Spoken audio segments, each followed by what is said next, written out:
Assalamualaikum warahmatullahi wabarakatuh. Waalaikumsalam warahmatullahi wabarakatuh. Pada siang kali ini kita melanjutkan pertemuan pembelajaran literasi pendidikan dasar dan seperti biasa kita awali dengan baca surat Al-Fatihah terlebih dahulu. Al-Fatihah.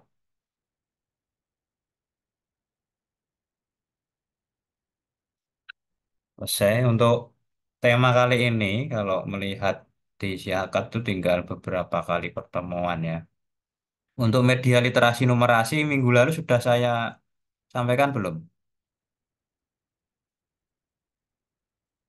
Sudah apa belum? Sepertinya belum, Pak. Belum. Oke, sebelum saya lengkapi, silakan presentasi dulu temuan artikel yang sudah direview. Ada siapa dulu ini nanti silakan untuk dipresentasikan 5 sampai 10 menit. Nanti kalau ada tanya jawab. Oke, sebelumnya Assalamualaikum warahmatullahi wabarakatuh. Nah, Saya di sini ingin mempresentasikan hasil kerja saya mengenai review jurnal berjudul Implementasi Budaya Literasi di Sekolah Dasar melalui optimalisasi perpustakaan studi kasus di Sekolah Dasar Negeri di Surabaya. Untuk teman-teman bisa melihat hasil review saya di grup ya, di PDF itu. Untuk deskripsinya, penelitian ini merupakan sebuah penelitian yang membahas tentang implementasi budaya literasi di sekolah melalui optimalisasi perpustakaan yang ada di Surabaya. Penelitian ini dilakukan oleh Laili Hidayah dari Fakultas Keguruan dan Ilmu Pendidikan Universitas Islam Malang. Dalam penelitian ini, peneliti menggunakan pendekatan kualitatif dengan metode studi kasus, data yang dikumpulkan melalui analisis cermat seperti observasi, wawancara, pemaparan data, dan beberapa pendapat baik secara kelompok maupun pribadi, yang merupakan pendekatan analisis data berdasarkan temuan data lisan maupun tertulis dari penelitian sosial. Proses analisis data meliputi reduksi data, penyajian data, verifikasi data, dan pengambilan kesimpulan. Penelitian ini melibatkan pengelola sekolah, pengelola perpustakaan, siswa, dan masyarakat sekitar sebagai upaya mengaktualisasi implementasi gerakan literasi sekolah melalui pemaksimalan penggunaan perpustakaan di lingkungan sekolah dasar. Hasil dari studi ini diharapkan dapat menjadi dasar bagi pengelola sekolah dasar untuk memaksimalkan gerakan literasi sekolah, terutama melalui fungsi perpustakaan, sekolah, dan partisipasi masyarakat.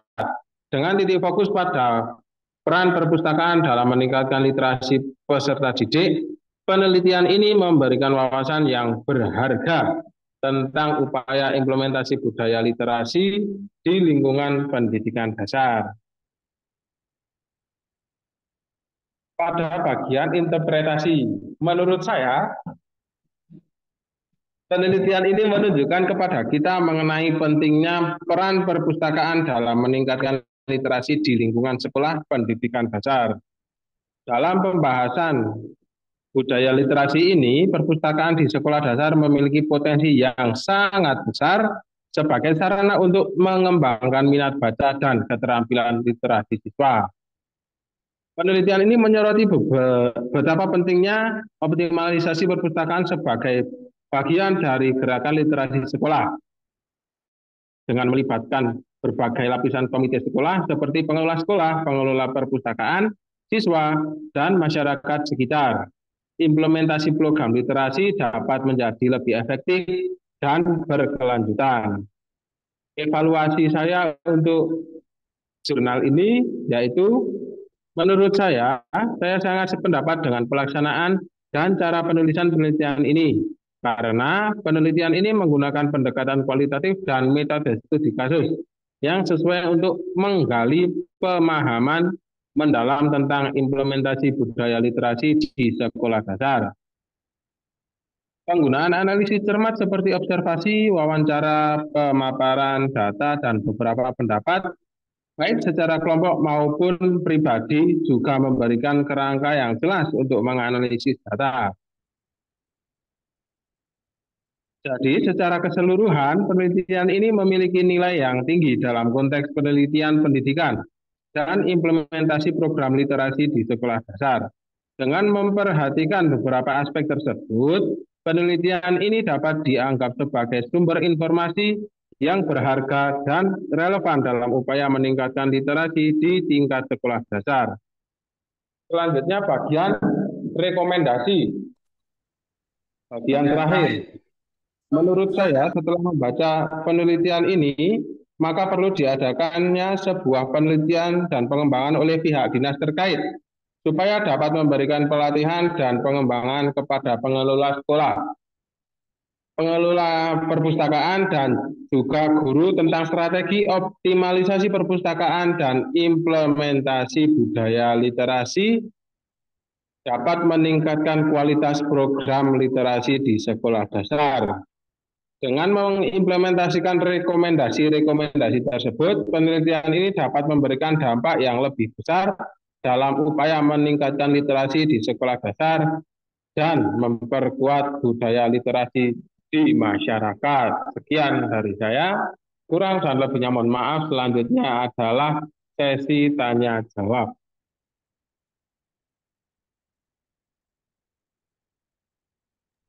Ada lagi nggak yang presentasi? Masih Lanjut dulu. ada Pak? Dilanjut aja yang satunya tadi. Tak cek boleh Usia di. presentasi yang kedua. Dia Itu apa berapa berhasil? persen tadi? Artikelmu berapa persen? Saya 32, Pak. Banyak apa sedikit itu? Banyak sekali, Pak. Ya yang di copy paste ya ora anu toh. Diperbaiki lagi nanti. Siap. Silakan berikutnya. Mas Dimas, Pak. Assalamualaikum warahmatullahi wabarakatuh.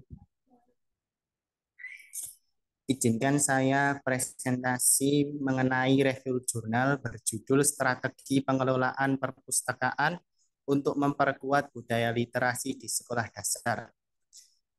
Deskripsinya, pada jurnal Basic volume 7 nomor 1 tahun 2023 yang memuat penelitian dan pembelajaran dalam pendidikan dasar, membahas tentang strategi manajemen perpustakaan untuk memperkuat budaya literasi di sekolah dasar. Penelitian ini dilakukan oleh Mastur dari Institut Agama Islam Pangeran Diponegoro Nganjuk, Indonesia. Penelitian ini menggunakan metode kualitatif dengan pendekatan studi kasus. Teknik pengumpulan data meliputi wawancara mendalam, observasi, dan dokumentasi. Informan dalam penelitian ini adalah tenaga perpustakaan sekolah di Min 1 Tulung Agung. Hasil penelitian menunjukkan bahwa peran perpustakaan sekolah dalam pelaksanaan budaya literasi antara lain menyiapkan sarana dan prasarana serta memfasilitasi kegiatan gerakan literasi sekolah. Perpustakaan sekolah berperan sebagai fasilitator yang mempersiapkan segala kebutuhan untuk keberlangsungan gerakan literasi sekolah. Strategi manajemen perpustakaan yang efektif dapat membantu memperkuat budaya literasi sekolah, memperkuat budaya literasi di sekolah dasar, dan meningkatkan minat baca siswa. Terus interpretasi pada jurnal ini membahas tentang strategi manajemen perpustakaan untuk memperkuat budaya literasi di sekolah dasar, menunjukkan pentingnya peran perpustakaan dalam meningkatkan literasi di kalangan siswa. Dengan adanya strategi yang tepat dalam manajemen perpustakaan, seperti menyiapkan sarana dan prasarana yang memadai, memfasilitasi kegiatan gerakan literasi sekolah, serta menjadi fasilitator yang mendukung keberlangsungan gerakan literasi, dapat membantu menciptakan lingkungan belajar yang liberal di sekolah. Dengan demikian, implementasi strategi manajemen perpustakaan yang disarankan dalam jurnal ini dapat menjadi panduan bagi para tenaga perpustakaan sekolah dan pihak terkait untuk meningkatkan budaya literasi di sekolah dasar. Hal ini dapat berdampak positif pada peningkatan minat baca siswa, kemampuan literasi mereka, serta mempersiapkan mereka untuk masa depan yang lebih literat. Jurnal ini memberikan pemahaman yang mendalam tentang bagaimana peran perpustakaan dan tenaga perpustakaan sekolah dalam memperkuat budaya literasi di sekolah dasar, serta memberikan wawasan tentang pentingnya manajemen perpustakaan yang efektif dalam mencapai tujuan tersebut. Berikutnya evaluasi. Dalam artikel ini tentang strategi manajemen perpustakaan untuk memperkuat budaya literasi di sekolah dasar dapat memperoleh pemahaman yang lebih mendalam tentang kualitas dan relevansi jurnal ini dalam konteks pengembangan budaya literasi di sekolah dasar. Rekomendasi. Pada artikel ini ada beberapa hal yang memperkuat tentang strategi manajemen perpustakaan untuk memperkuat budaya literasi di sekolah dasar, yaitu pengembangan program literasi, penelitian tenaga perpustakaan, kolaborasi dengan pihak eksternal, monitoring dan evaluasi, diseminasi hasil penelitian. Dengan menerapkan rekomendasi-rekomendasi di atas, diharapkan sekolah dapat lebih efektif dalam memperkuat budaya literasi melalui strategi manajemen perpustakaan yang terencana dan terarah. Sekian dari saya, kurang lebihnya mohon maaf. Wassalamualaikum warahmatullahi wabarakatuh.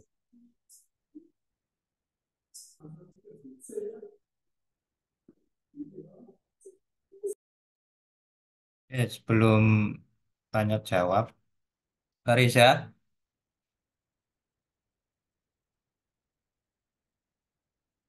halo. Gimana Pak? Kira-kira setelah membaca artikel tadi yang didapat apa saja? Mas, dipaten anu nih sapa? Gimana Pak? Gimana Pak? Setelah membaca artikel tadi yang didapat apa saja? Kalau menurut saya yang tadi itu tentang pentingnya ini gerakan literasi yang memanfaatkan perpustakaan yang ada di sekolah dasar, Pak. Ya, itu dari sisi konten ya, dari sisi apa namanya temuannya. Cuman dari membaca artikel tadi kan Anda dapat informasi banyak toh. Ada metode. Metodenya apa tadi? Tadi itu kualitatif, Pak. Kualitatif tipe. Kualitatif studi kasus. Nah, tadi kasusnya ada menurut siapa enggak? Kalau menurutnya kok nggak ada, Pak. Nah, artinya kalau mereview artikel itu jangan bilang jurnal ya. Jurnal itu bukan artikel. Jurnal itu nama terbitan. Hmm. Jangan sampai nulis jurnal. Hebat menulis jurnal. Nulis artikel. Kalau jurnal kan nama terbitnya, majalah, koran itu nama terbitan yang berkala, berseri. Tapi kalau artikel ya tadi satu artikel kayak gitu, tidak tidak satu gelondong. Kalau jurnal kan nama terbitan. Nah, artinya Anda bisa mengkritisi, mengevaluasi tidak hanya dari sisi konten, tapi dari sisi metodologinya. Nah, dari membaca itu kan, oh ternyata penyajian metodologinya juga nggak jelas gitu loh. Kadang meskipun dosen ya artikelnya juga nggak jelas ya banyak gitu loh. Artinya tidak semestinya yang sudah terbit itu bagus enggak, perlu dikritisi. Dengan membaca itu kan tentu banyak informasi baru ya terkait metode, cara penyajian, kebaruan, ruang lingkup, macam-macam lah ya termasuk temuan utamanya. Jadi Anda bisa membaca oh kira-kira ya seperti itulah artikel-artikel yang sudah terbit di ini.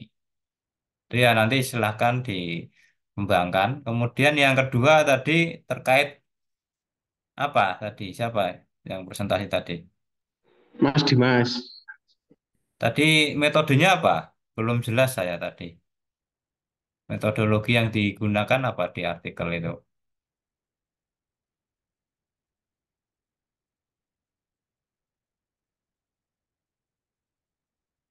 Halo, masih nyambung toh? Kualitatif, Pak. Kualitatif tipenya apa? Studi kasus. Nah, tadi kasusnya menurut siapa belum jelas juga.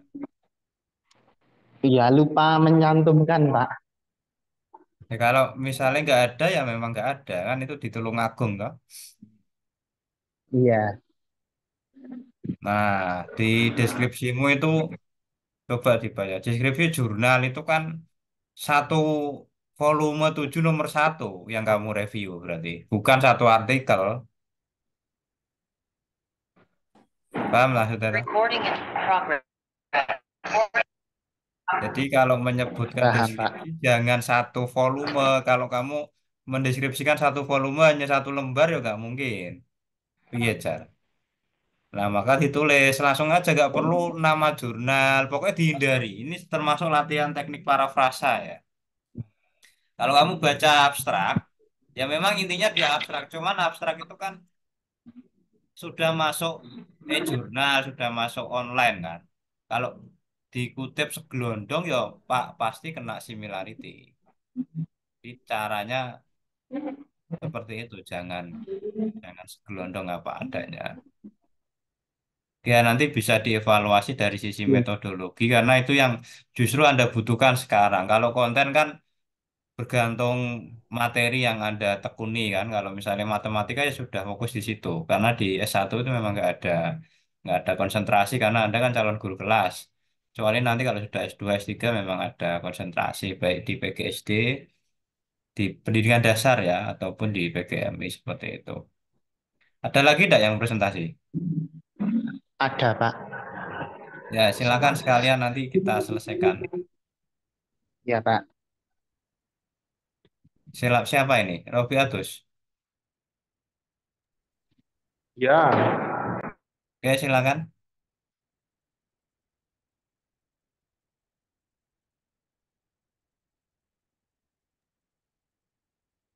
Baik, Assalamualaikum warahmatullahi wabarakatuh.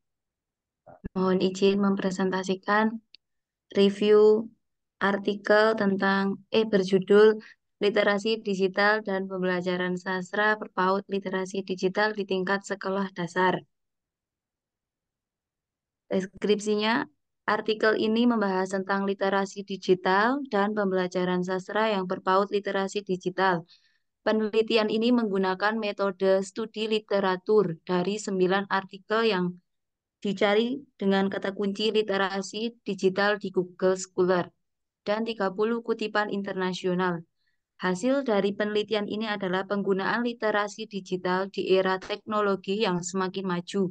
Hal yang dibahas dalam penelitian ini ialah definisi literasi digital yang selaras dengan peta jalan literasi digital milik Kementerian Komunikasi dan Informatika dan penautan pembelajaran sastra dengan literasi digital seperti siswa diminta untuk membuat drama dan direkam menggunakan gawai milik orang tuanya, membaca cerita fabel di blog yang sudah disediakan guru.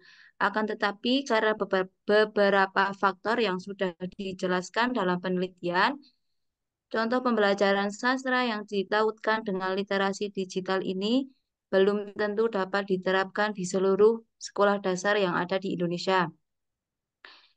Interpretasi, menurut saya, literasi digital yang ditautkan dalam pembelajaran ini sangatlah bagus, karena bagaimanapun itu kita sudah memasuki era digital. Literasi digital juga dapat meningkatkan keterampilan siswa seperti yang dinyatakan oleh Bowden. Seperti yang penulis sebutkan, contoh praktik pembelajaran literasi digital melalui pembelajaran sastra di sekolah dasar, seperti Unsworth di dalam bukunya E-Literature for Children yang memberikan contoh urutan pembelajaran sastra. Evaluasi. Saya sependapat dengan artikel ini karena literasi digital yang ditautkan dalam pembelajaran akan lebih berinovasi agar siswa tidak jenuh dengan pembelajaran yang itu-itu saja.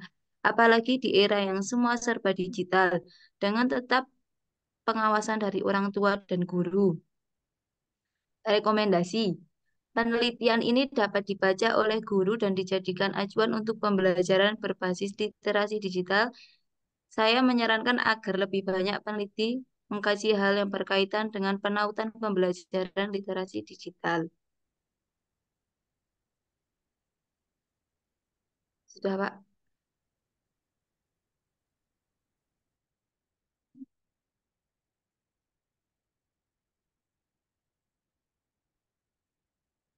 Pertanyaan enggak? Berapa similarity-nya tadi? Eh, Tak kirim kan? 26%.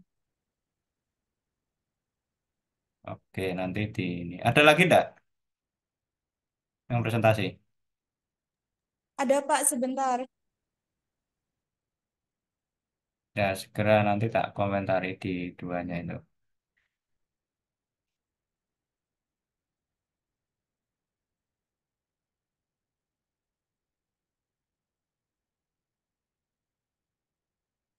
Sekarang Pak. Ya, siap belum? Sudah Pak. Ya, Judul artikel yang saya review yaitu penguatan nilai multikultural sastra lokal sebagai media literasi anak. Deskripsinya yaitu artikel ini membahas nilai multikultural dalam sastra lokal sebagai media literasi anak sastra lokal.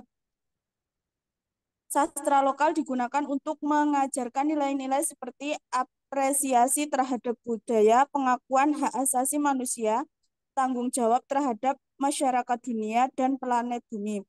Metode penelitian yang digunakan adalah kualitatif dengan teknik analisis data, interaktif, dan triangulasi teori. Hasil penelitian menunjukkan pentingnya memperkenalkan literasi anak usia dini dan mengimplementasikan nilai multikultural dalam kehidupan sosial. Interpretasi. Menurut saya, penelitian ini membahas 3 aspek. Yang pertama, sastra lokal sebagai media literasi anak. Sastra lokal memiliki potensi besar sebagai media literasi anak karena dapat memperkenalkan nilai-nilai multikultural kepada mereka. Dalam konteks ini, sastra lokal tidak hanya sebagai bahan bacaan, tetapi juga sebagai sarana untuk memperkaya pemahaman anak-anak tentang keberagaman budaya dan nilai-nilai universal. Aspek selanjutnya adalah nilai multikultural dalam sastra lokal. Penelitian ini menyoroti nilai-nilai multikultural yang terdapat dalam sastra lokal, seperti apresiasi terhadap pluralitas budaya, pengakuan hak asasi manusia, tanggung jawab terhadap masyarakat dunia, dan tanggung jawab terhadap planet dunia. Hal ini menunjukkan bahwa sastra lokal dapat menjadi wahana untuk memperkuat kesadaran multikultural dan toleransi di kalangan anak-anak. Dan yang terakhir mengenai implikasi bagi anak-anak. Hasil penelitian ini dapat menjadi referensi penting bagi anak-anak dalam memahami nilai-nilai multikultural dan menerapkannya dalam kehidupan sehari-hari. Dengan memperkenalkan sastra lokal yang mengandung nilai-nilai tersebut, diharapkan anak-anak dapat tumbuh sebagai individu yang menghargai perbedaan, memahami hak asasi manusia, dan merasa bertanggung jawab terhadap masyarakat dan lingkungan. Dengan demikian, penelitian ini memberikan kontribusi yang berarti dalam upaya memperkuat literasi anak-anak melalui pemanfaatan sastra lokal sebagai media yang memperkaya nilai multikultural. Evaluasi.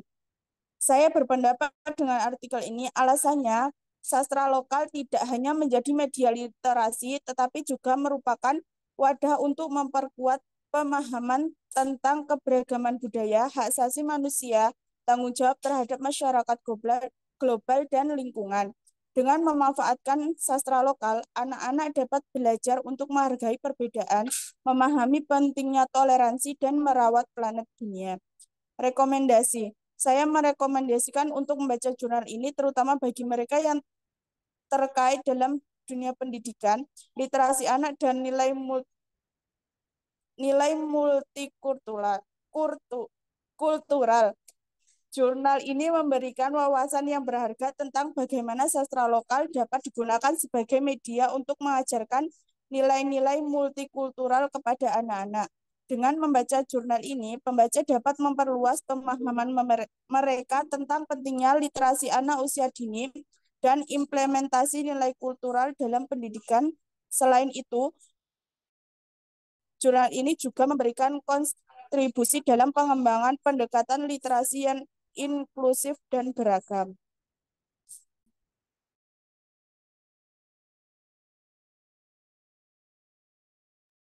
Udah. Sudah, Pak. Ya. Tadi masih salah nyebut ya. Harusnya artikel apa jurnal? Artikel, Pak. Ya, masih salah sebut ya.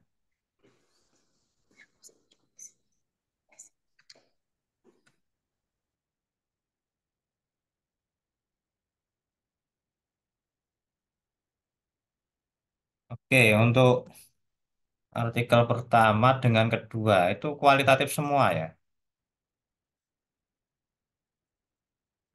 Dari awal juga kualitatif semua tadi ya, nggak ada yang kuan atau metode lain ya.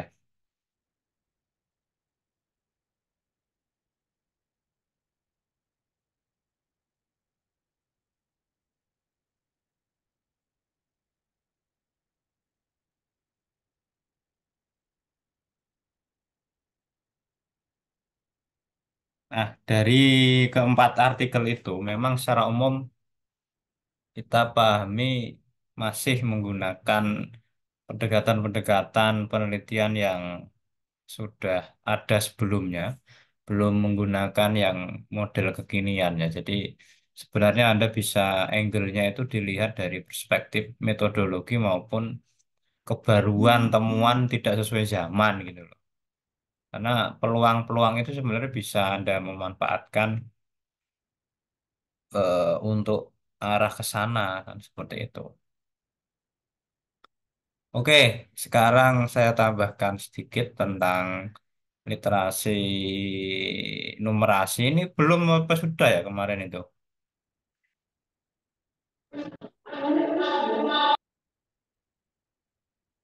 Udah apa belum ya yang ini? Belum, Pak. Belum. Oke, kalau belum saya tambahkan mungkin nanti sampai 2 materi kalau nggak nyampe waktunya.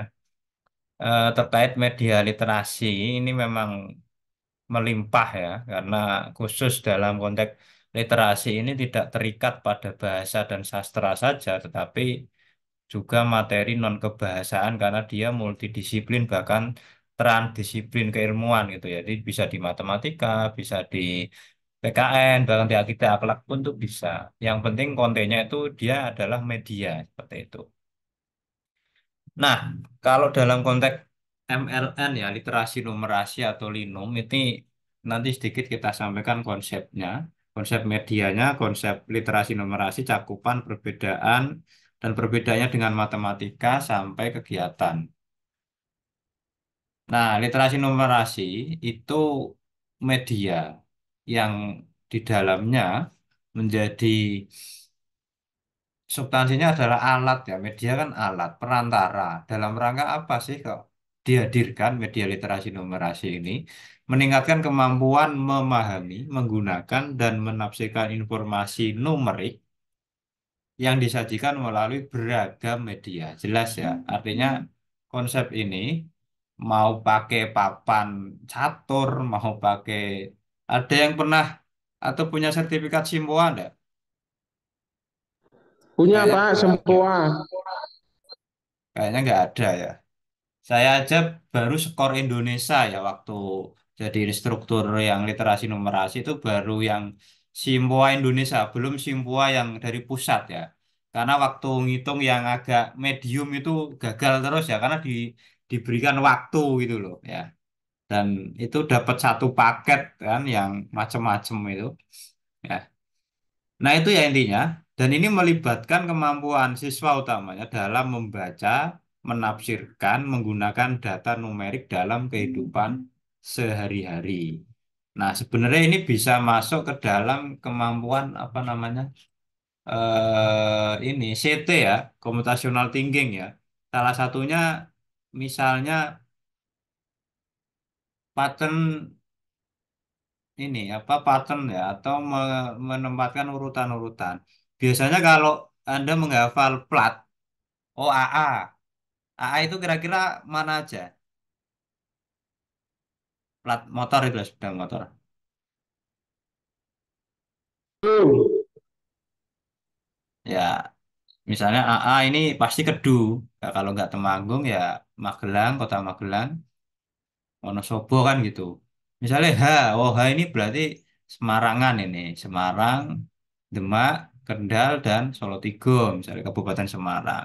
Itu misalnya ketika ada plat AA, ada tuh sudah pikirannya sudah numerik gitu loh kira-kira ya.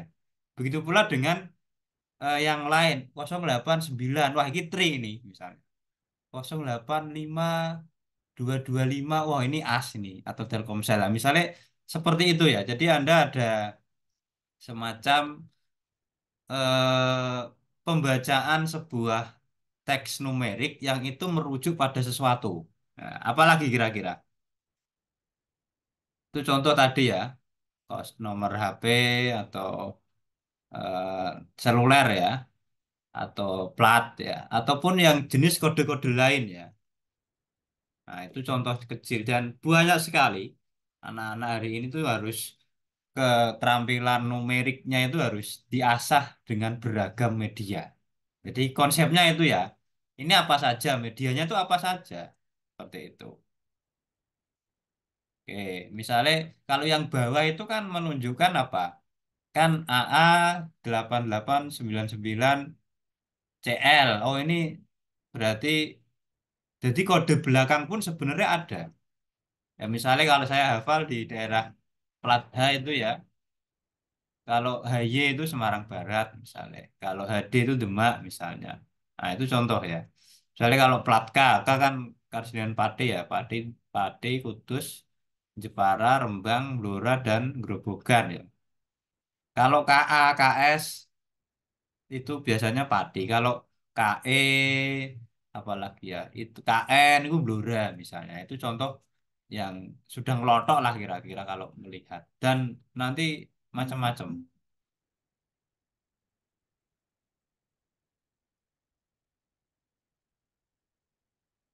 Ini konsepnya. Nah, ini lanjutan yang sudah digelar oleh Kemdikbud sendiri bahwa literasi numerasi ini konsepnya adalah sebuah kecakapan. Dalam rangka apa?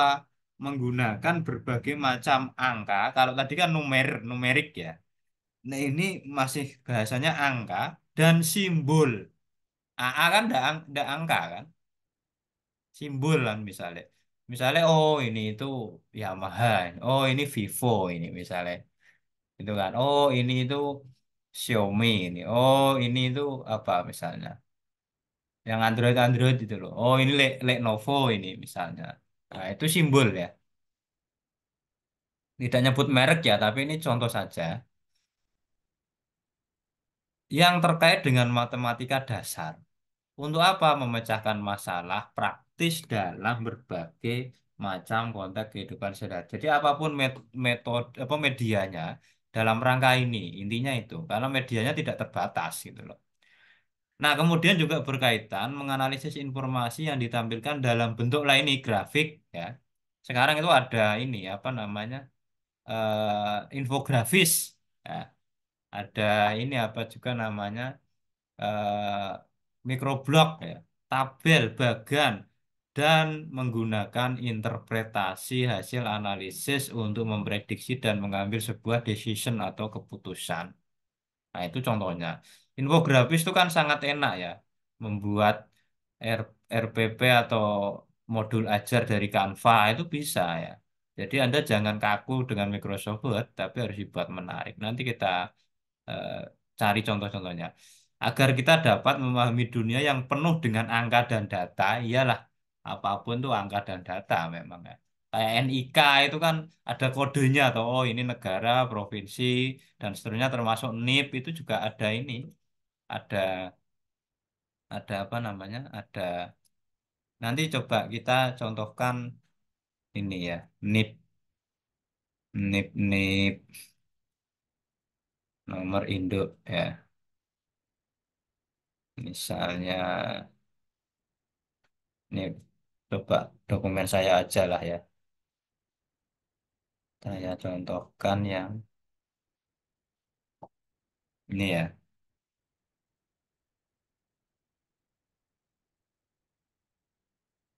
Ini ya contoh SK yudisium saya misalnya. Kira-kira kode B ini apa? Ada yang tahu enggak?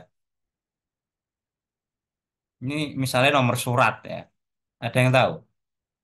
Kode B ini loh, kelihatan toh? Ya, Nggak tidak ada yang tahu. tahu.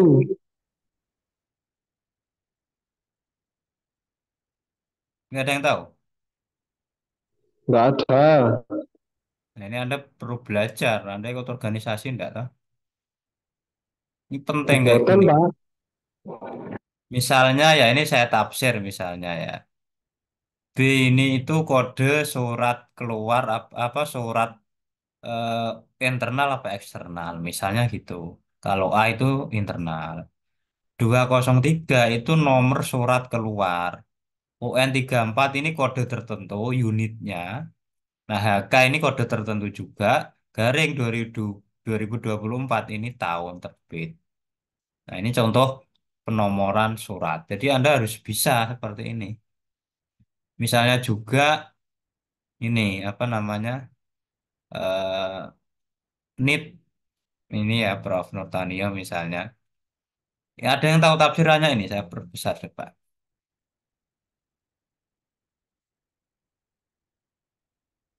Ada yang tahu enggak? Nggak ada yang tahu. Jadi nggak tahu apa memang nggak mudeng loh. Murni tidak tahu, Pak. Nah, ini saya kasih tahu masalahnya. Belum tahu. Misalnya 1976 ini tanggal tahun lahir. Ya, Anda bisa mendeteksi umurnya orang itu dari NIP-nya selesai. 1976 ini tahun lahir. 08 itu bisa tanggal, 07 itu bulan. Atau sebaliknya. Ya, 2021 ini itu kode tahun ya. 2001 atau 19 berapa gitu ya. 2021 ini tahun diangkat jadi pegawai negerinya. Ya, paham ya? 12 ini berarti bulannya. 10 ini tanggalnya. Sedangkan 06 ini bisa registrasi nomor uniknya atau identitas dia laki-laki atau perempuan. Ini contoh ya. Makanya Anda harus sama NIK pun sama. Jadi ada NIK 33 berapa? Oh ini kode provinsi, kode kabupaten kota, kecamatan, dan nomor KK itu ada semua. Nah, ini kan termasuk keterampilan numerasi kan. Anda harus biasa dalam menggunakan itu ya. Oke, kita lanjutkan ya. Agar kita bisa berpikir rasional, sistematis, dan kritis tadi. Oh, ini polanya seperti ini kan sistematis. Kritis ya tahu karena dengan mengetahui data kita bisa ini. Dengan literasi numerasi tentu kita menjadi warga negara yang siap menghadapi tantangan. Jelas ya, apalagi sekarang banyak data berseliweran. Nah, kemudian perbedaan literasi, numerasi, dan matematika. Nah, ini ya, numerasi tidak sama dengan kompetensi matematika. Keduanya berlandaskan pada pengetahuan dan keterampilan yang sama. Namun, nah ini perbedaannya, terletak pada pemberdayaan pengetahuan dan keterampilan tersebut. Pengetahuan matematika saja tidak membuat seorang memiliki numerasi. Jadi numerasi itu sudah sampai ke kritis, tadi apa? Sistematis dan seterusnya tadi ya. Tapi kalau matematika kan hanya bisa satu tambah satu sama dengan dua. Nah kalau numerasi tidak tidak hanya itu gitu loh kira-kira ya. Nah termasuk ini, numerasi mencakup aplikasi konsep dan kaidah matematika dalam situasi real kehidupan di lapangan sehari-hari yang seringkali masalahnya itu tidak terstruktur ya, ill structure lah. Jadi ya tidak sesuai teori lah gampangannya. Masalah kehidupan sehari-hari itu kan kadang pengennya A, rukule B gitu kan. Memiliki banyak cara penyelesaian atau bahkan tidak ada caranya dengan tuntas, serta berhubungan dengan faktor non matematis. Termasuk apa kode di bawah plat nomor itu kan 0608. Oh, berarti ini habisnya dia harus memperpanjang pajak bulan 6 tanggal 6 2028 misalnya gitu. Ya, itu harus diketahui. Misalnya 0727 misalnya. Oh, berarti ini habisnya bulan ke-7 tahun 2027.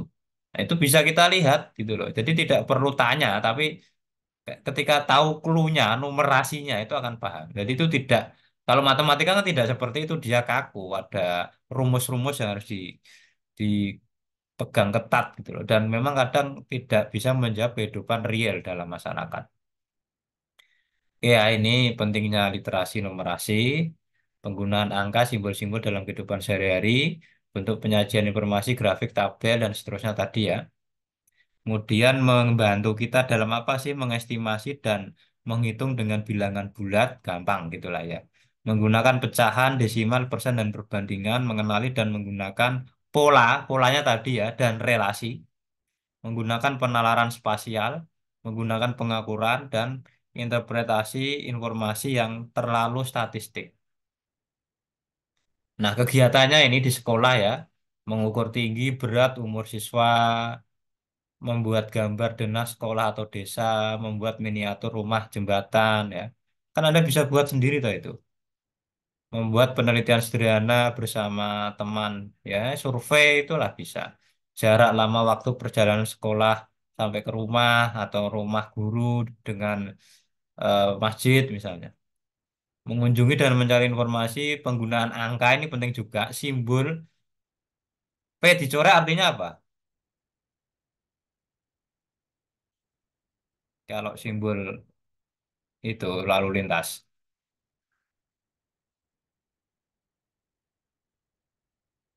P dicoret artinya apa? Dilarang parkir, Pak. Dilarang, Parkir. ya dilarang pacaran itu juga ada seperti itu ya. Artinya P dicoret itu bisa seperti itu. Atau S dicoret ya stop itu kan. Itu kode-kode ini harus kita pahami ya. Di kantor, di rumah, di bank ya, di museum dan seterusnya. Kemudian kalau di masyarakat ya mengumpulkan data informasi tentang warga desa, macam-macam lah ini ya. Contohnya di rumah juga ada. Coba dihitung. Nanti kan Anda bisa membuat tugas anak-anak ya. Oke, buat tugas sederhana. Hitung benda-benda di rumah atau diidentifikasi di daftar yang berbahan kaca misalnya. Oh, ada piring, sendok enggak ya? Piring, gelas, apalagi akuarium, apa ini namanya? Jendela. Nah, nanti anak-anak akan menghitung. Itu contoh ya. Udah jelas ya. Intinya media literasi numerasi itu bagian dari kegiatan dalam memperkuat literasi dengan penguatan literasi numerasi seperti itu. Karena membantu siswa dalam mengembangkan pemahaman yang sangat dibutuhkan dalam konsep matematika, juga tafsir terhadap data numerik, informasi numerik dalam kehidupan sehari-hari. Nah, ini cakupannya Anda bisa eh, peta konsepnya ini ya. Ada konsep matematika, ada interpretasi data, ada implementasi, ada penggunaan ICT dan etikanya, ada komunikasi dan representasi, dan yang terakhir kita berharap siswa itu bisa critical thinking atau berpikir kritis seperti itu. Nah, ini yang sering sekali terjadi, bahkan mungkin Anda juga ya. Matematika itu susah. Ada yang nilai matematikanya 10 di sini. Yang terakhir di SMA-nya. Kayaknya nggak ada deh. Ada nggak? Kemudian matematika itu ribet ya. Guru matematika galak. Bener nggak itu? Iya, Pak. Eh? Ya kalau Anda dosennya lah, dosennya galak Kebanyakan enggak? gitu. Dosen Enggak, matematikanya galak Kak. enggak? Enggak. Gimana? Buatan Dosen galak, matematika Kak. Anda galak enggak? Dosen ini.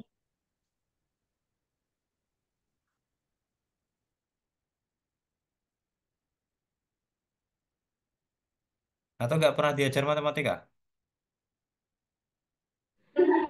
Pernah. Dosennya galak enggak? Kemudian pelajaran yang paling menyebalkan. Bener enggak ini? Betul, betul. Hah? MTK dan literasi itu beda. Dan MTK berdiri sendiri. Jadi ini harus dibuat analisis dan ini bisa loh untuk penelitian loh ya. Jadi kan pergeseran stigma matematika ribet, susah, gurunya galak. Nah, studi kasus ya itu di kelas teliti ada, teliti aja satu kelas itu bisa. Ya, ini bisa jadi bahan penelitian. Nah, silakan ditulis analisisnya. Nah, ini dibuat tugas saja lah ya. Anda bisa ini apa namanya?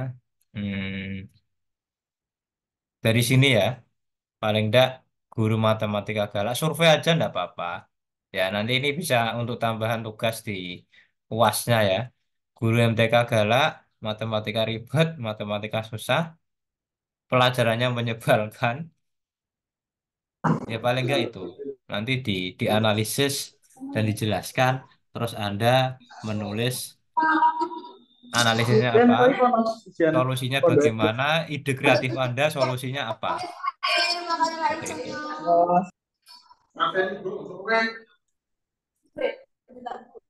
Oke, ini pemahaman konsep matematika, kemudian media numerik, kemudian juga eh, kritik terhadap informasi yang numerik ya.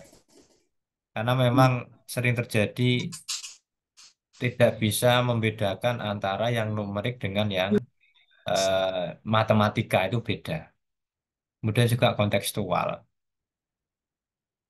Nah, simpulannya ini ya, Anda harus punya apa namanya etika dan tanggung jawab dalam penggunaan data, termasuk data-data yang bersebaran, pengembangan keterampilan komunikasi dan penggunaan ICT.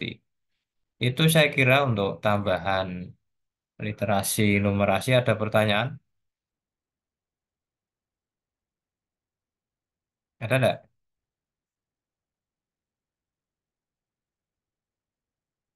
Ada?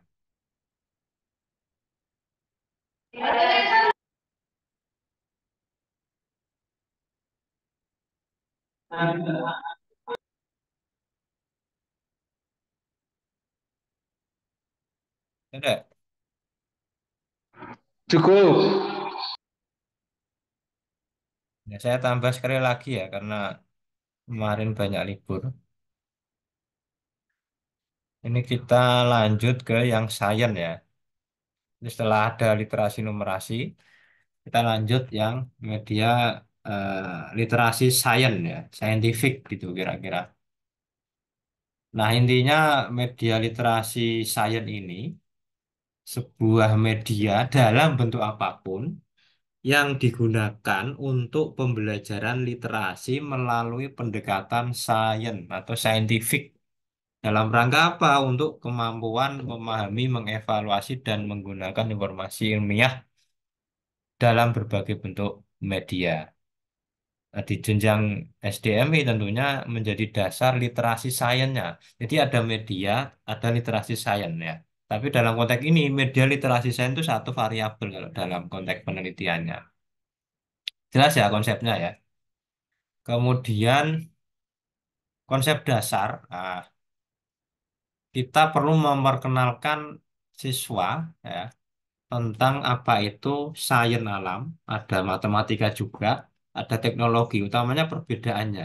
Karena nanti kan ada STEM ya, itu STEAM atau STEM ya, itu perlu kita jelaskan ke mereka. Yang paling utama kan sains ya, teknologi sama engineering gitu. M-nya matematik kan STEM itu ya. Nah, perlu dibawa ke luar gitu juga bisa.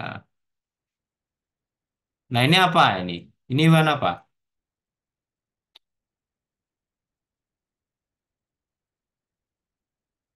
Ini hewan apa?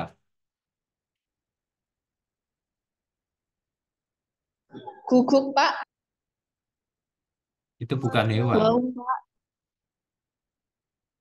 Ini hewan apa? Anjing, Pak. Anjing.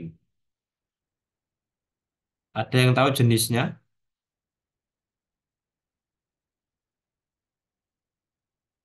Ya ada toh.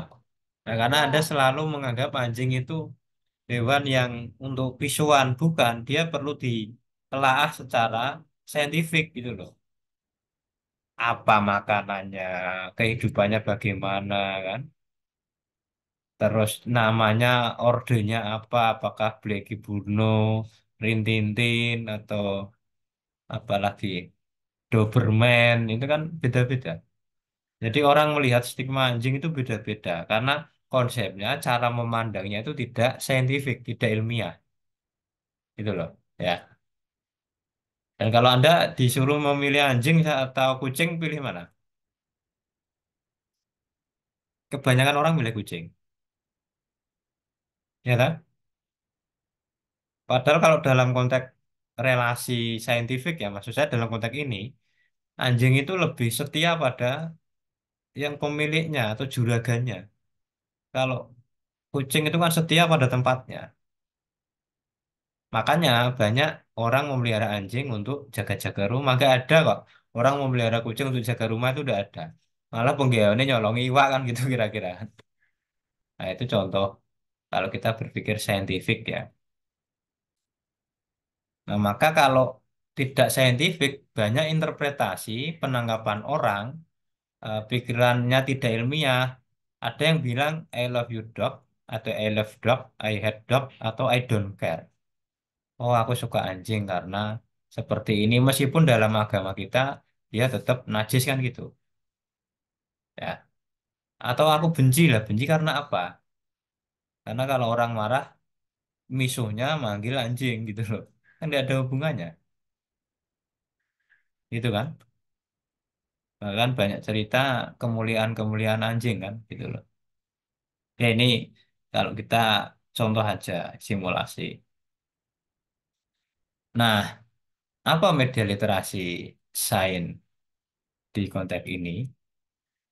Pertama, berisi tentang konsep sains dasar. Misalnya ya, ada gravitasi, gerak, energi, materi. Ini juga bisa melalui percobaan sederhana. Mengapa kok batu ketika dicemplungkan, dimasukkan ke dalam bak air kok tenggelam? Itu kenapa? Ada yang tahu enggak?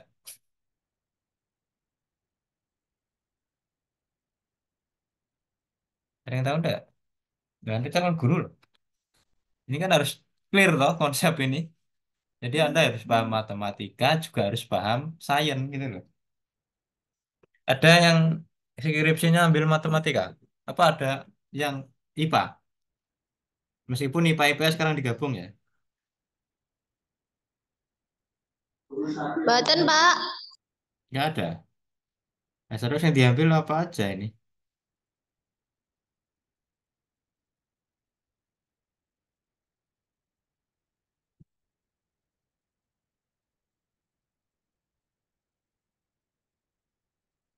Ya itu nanti contoh aja.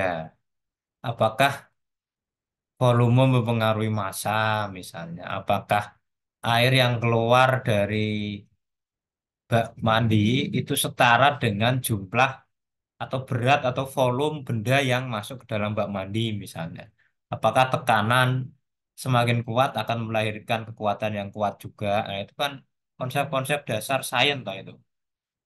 Kemudian bisa eksplorasi alam, ya musim, cuaca, ekosistem, macam-macam ini.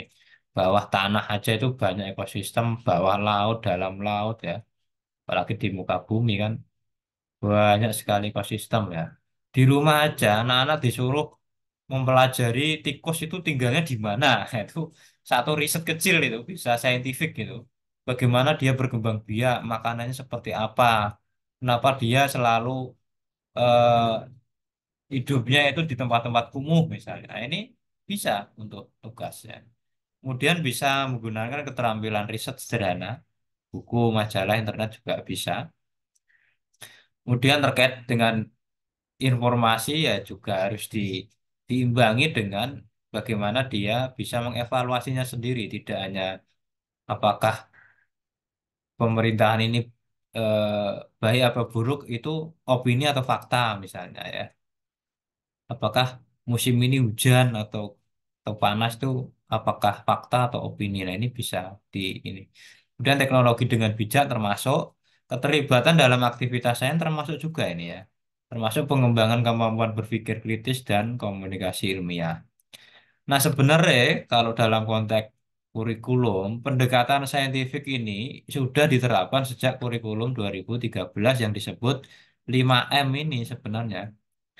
Mengamati, menanya, mengumpulkan informasi atau eksperimen, mengasosiasi atau mengolah informasi, dan communication atau mengkomunikasikan. Artinya pendekatan saintifik ini sudah ada sejak dulu gitu loh. Makanya kalau ngomong media literasi saintifik sebenarnya sudah diterapkan. Tinggal kita mengeksplorasi kebutuhan sesuai materi dengan media dan sesuai konteks kearifan lokal masing-masing sekolah madrasah gitu. Nah, media-medianya ini buku bergambar sains bisa ya. Ini ada topik planet, tanaman, alam semesta, bintang-bintang, macam-macam ini. Video juga banyak sekali ya. Aplikasi ya, apalagi sekarang banyak aplikasi ya. Teka-teki simulasi, eksperimen virtual, macam-macam lah ya. Majalah sains, program televisi, kartu sains, apalagi ini. Website, riset sederhana, pernah saya contohkan. Atau eksperimen ya, kecambah ini ya maksudnya ya, toge dulu. Misalnya anak-anak diminta bereksperimen tumbuhan kecambah, kenapa tumbuhnya itu mengikuti arah sinar mata apa, sinar cahaya atau sinar atau cahaya, kenapa tidak ke atas, misalnya ditaruh di bawah kolong ini ambien itu loh, tidak ngisor longan kalau bahasa Jawanya itu ya, karena dia mengikuti cahaya. Nah, itu kan contoh kecil, dia tumbuhnya seperti apa misalnya, bagaimana pertumbuhan jenis-jenis pertumbuhan apa namanya, tumbuhan selain cangkok ada apa lagi misalnya stik misalnya. Nah, itu bisa dikembangkan atau tumbuhan yang apa bisa mengambang ya, kayak saya taruh di kulkas apa di eh, akuarium kecil itu termasuk bagian dari tumbuhan. Ya, dan itu saintifik dan menarik sebenarnya, banyak yang perlu dieksplor ya, baik kelas dasar maupun kelas tinggi. Saya kira itu tambahan tentang media literasi numerasi ditambah literasi sains seperti itu. Ada pertanyaan enggak? Nggak ada? Karis ada enggak? Dania? Nggak ada.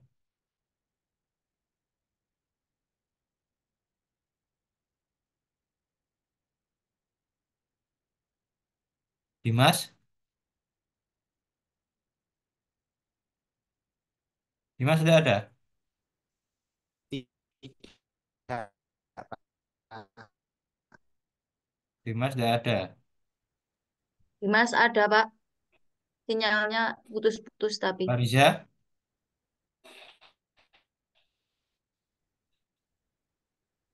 Nasna? Nasna ada ada? Lia Ayu nanti? Hadir, Pak. Lina? Mas Fatul? Ada, Pak, ada. Siapa? Apa Ada. Mas Fatul ada?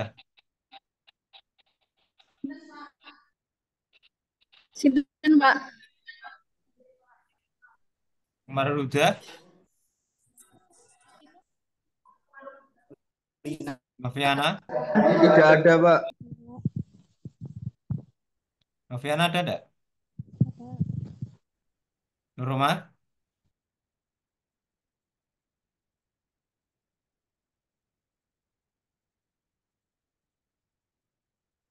Nurul Fadilah, Ada Pak hadir. Retno, Risma, Robiatus, Ada, Pak. Rifka, Hilangnya di Oke, mari kita akhiri dengan baca Alhamdulillah bersama-sama.